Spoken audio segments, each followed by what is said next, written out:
What's up guys, I'm Dean and welcome back to my YouTube channel. Today I'm talking about a movie I've been waiting for so long. It's probably been my second most anticipated Marvel movie since, let's say, Endgame, behind Fantastic Four, and I was so looking forward to this. I love Taika Waititi, I love Thor, I love Chris Hemsworth, and this movie...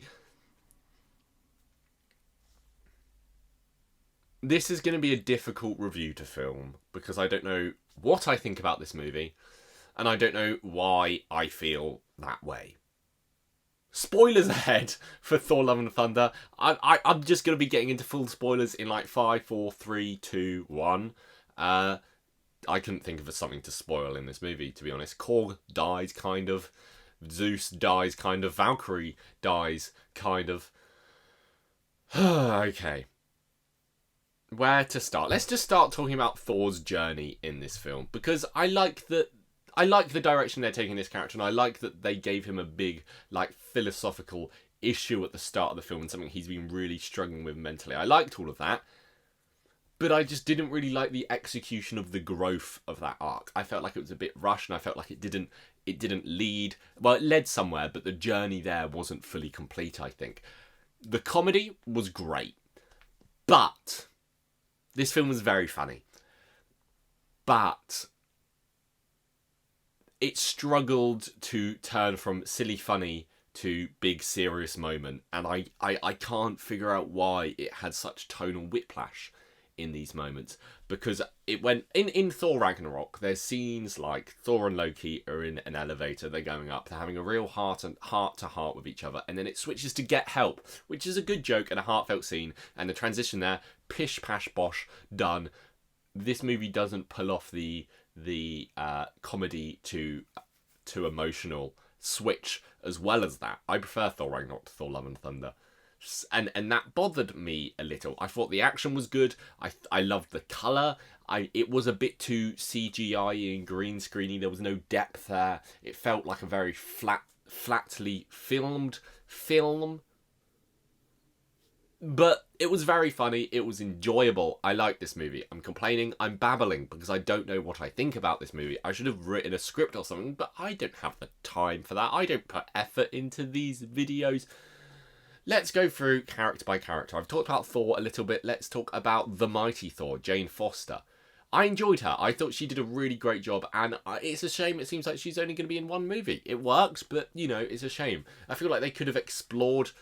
They definitely could have explored this character a lot more, because it went from just one scene of her in hospital with cancer and then straight to her being Thor, and she's only Thor for like half a day overall, which wasn't great. I think it would have been cool if Thor returned to Earth and she'd been Thor for a while, but they seemed scared to really delve into the cancer stuff and explore that side of the character, which I found quite disappointing, and I would have liked to see more of that, but what can I say? I won't complain. I will complain. I'm complaining right now. Valkyrie, she's a lot of fun. King Valkyrie is always great. Tessa Thompson is amazing. I would have liked to see more of this character as well. There was just glimpses of personality there. Thor Ragnarok was a movie which really gave a lot of time to a lot of characters and gave them a lot of growth and that sort of thing. And Valkyrie was one of those characters. And in this movie, nothing really changed and nothing really happened with her, which I found a bitter disappointment. Korg's funny. Korg's great. Him turning into a face was a bit weird. I don't know why they chose to do that. Was it just like a VFX thing where like, oh, CGIing this guy for an entire movie is going to cost too much money, so let's just turn him into a face? Or, oh, I don't want to write him into these action scenes. It was a weird choice, but it was fine. I've got no issues with that. And Gore, the God Butcher. Christian Bale, as always, gave a great performance. What else do you expect? It's Christian Bale. But there wasn't enough of him. For me, I thought the intro, the cold open to this movie was amazing. The moments he had with the kids was great. The scene he had when he had them all tied up was amazing. The scene with Eternity was phenomenal. But there was just not enough of him. We only saw him butcher one god, and he barely butchered that guy. I would have liked to see just him going on little adventures by himself throughout the movie, killing gods. I think that would have been really interesting, and seeing more of that character would be my biggest complaint. My biggest complaint is no Jeff Goldblum, but that would be my other biggest complaint about this film, is just there wasn't enough gore and they didn't really lean into that. He was a good villain though, and Christian Bale did a great job. But like I said, this movie was missing its depth. It was missing real strong character moments, I think, and the comedy was great. I think it just struggled to balance it. I did really enjoy this movie. I'm being overly negative now. I thought Zeus was very funny. I thought Russell Crowe was amazing, and I thought that performance was perfect. It was very Jeff Goldblum-esque as Grandmaster, but Jeff Goldblum was just Jeff Goldblum, and this was something different for Russell Crowe, and I really, really enjoyed that. I don't really know what else to say. All the designs were cool and all the weapons were cool and the action was cool. I wasn't a massive fan of the running joke they had with Stormbreaker and Mjolnir. I'm laughing at it now. I was a fan of it. I don't know what I'm saying. But it just disappointed me. I think this is my least favourite Taika Waititi movie. And I love big ol' Taika, so it's not like an exact insult. I haven't seen Eagle vs. Shark. But it just disappointed me and it left me... I don't know. I enjoyed it. I'd probably give it 7 out of 10, 3.5 stars. I haven't written my Letterboxd review yet. It just felt rushed. And at the end, they were like, oh yeah, let's wrap this up. I thought it was sweet that Thor now has a daughter. I thought that was nice. But it was kind of rushed, and he never agreed to having a daughter. It was Mighty Thor agreed, and then he ended up with it. There was no... I didn't think there was much lead-in into that. I just don't know what it was about this film that really threw me off. I really don't know, because I love Ragnarok. I love Ragnarok so much, and this film was good. It was good, and it was nothing more than that. And while I was watching this film, I came to a very scary realisation. Am I just fed up of the MCU? And I don't know.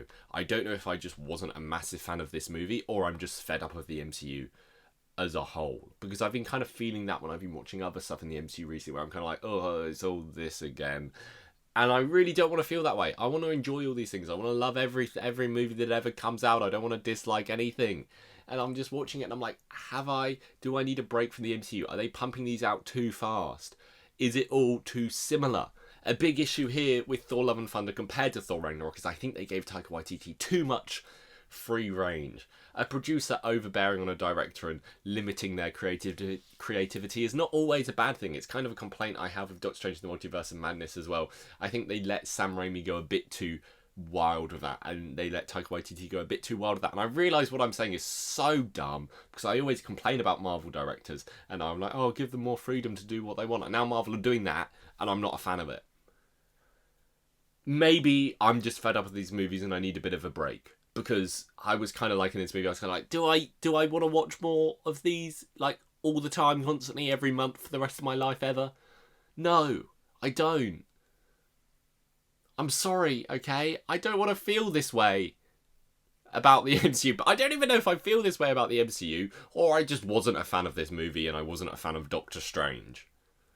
I really don't know what I'm thinking, I don't know what's going on, and I think I better wrap up the video here, because it's really hot in this room. I'm really hot right now, and I can't focus on what I'm saying, and I should have thought out what I was going to say in this video more than I did, because this is just a rambling one-cut rubbish. With that all said and done, thank you for watching. Please, just like give me a hotline to phone down below that I can just rant to about this movie, because I need to. I don't know. I didn't even dislike the movie, okay? I liked the movie. I thought it was funny. I thought there were funny moments, and I liked Jane and Thor. I liked how Taika made that a relationship I cared about. I thought their romance was good. I thought Gore was good. I thought the aesthetic was cool. I thought Russell Crowe was great, and the action was fun, and the story worked, but I just didn't care about any of it. And I don't know why. I've already tried to end this video once, and I liked this movie. So like I said, 7 out of 10, 3.5 stars, whatever you want, whichever metric you want. 70 out of 100, 7 billion out of 10 billion. Okay, that's all I've got to say. Thank you for watching. Please like this video. Please comment down below whatever you want to comment. And please subscribe. That would really mean a lot. Maybe watch this video a second time. Don't do that. That would be a bit weird. But anyway, thank you for watching, and I'll see you next time. Bye. She's got a smile that it seems to me reminds me of childhood memories where everything was as fresh as the bright blue sky. I did not realise this was still recording. That's awkward. What? Oh, a sweet child of mine.